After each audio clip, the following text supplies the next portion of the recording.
Sana huwag mo na mawala ng mic. Wala yan. Hindi pa yan. Hindi pa yan mawawala. Oo, mahaba. Okay, maraming salamat po sa ating speaker. Kanina nag-uusap kami dalawa Talagang nagpapaalam sa akin, may pupuntahan siya. Ako naman malaya tayo, amen? Kung ako nga 2 linggong nawala siya lahat. Pero sabi ko nga, lahat dito ibigayan lang. The show must go on. Talagang tuloy ang gawain ng Diyos. Dahil hindi naman yun ipahintulutan ng mawawala.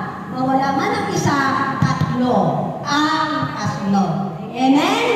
Amen? Palakapan po natin ang malakas. Maraming panakot! God is good! All the time. God is now and forever! Praise the Lord! Ayan, now and forever. Talagang praise the Lord. Brother Ben, napakaganda ng awiting ito. Matagal na hindi ko na naririnig. Pero kapag na-revive natin ito, lagi natin itong aawitin sa closing prayer to. Dahil may sinangaytot ako dahil nabigay na lahat ng ating teacher. No? Ang ganda na kanyang ipinahayag. Talagang punong-puno ng pag-aaral. Sister Ben, kunti lang ang inaral. Brother Ben, alam mo ba yun?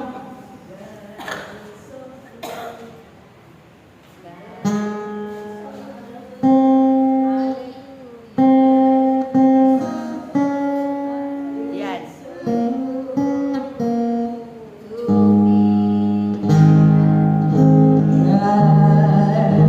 is so good. God is so good. God is so good. He's so good to me. He answers prayer. He answers prayer. He answers prayer. He's so good to me. Palakpakan natin ang ating buhay. Gusto niyo ba ang mapayapang buhay? Siyempre. Kaya nga tayo nandito ng lilingkod, amen?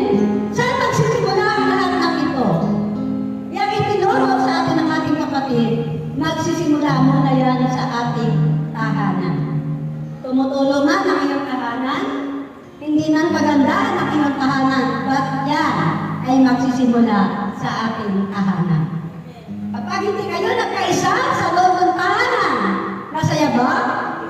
Kaya nga may tinanong na bata sa Facebook ko, baka nakatulong na rin. Sabi kong ng MC sa bata, anak, nag-aaway ba ang iyong mga magulang, ang tata, ang mama mo at papa mo? Opo.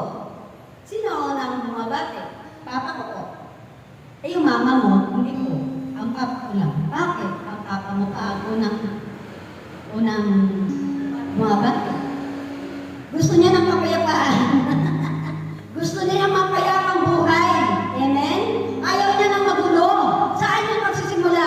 Sa tatay. Alam mo, sabi nga natin, kanina alam mo, pagdiretso ko yung asawa ko. Kasi pag-isip ko, nag-ano ka na ba? Nag-ano ka na ba? Nag-mass? Ano din ang pagbasa? Hindi niya sinabi yung pagbasa, ngunit sabi niya, Holy Trinity. Oo nga naman. Sa pangalawang pagbasa yun. Pero yung pagbasa ito yun. Yan. 3. Kaya nga, sabi ko nga, naunawaan lang ng intindihan. At tapos, habang nagluluto siya, sinabihan ko siya, dati nga, sa bahay na ito, ikaw na susunod. No, noon yun. Pero ngayon, kung sino ang tama, yun ang masusunod. Palakpakan po natin ang ating buhay na Panginoon. Praise God! Hem.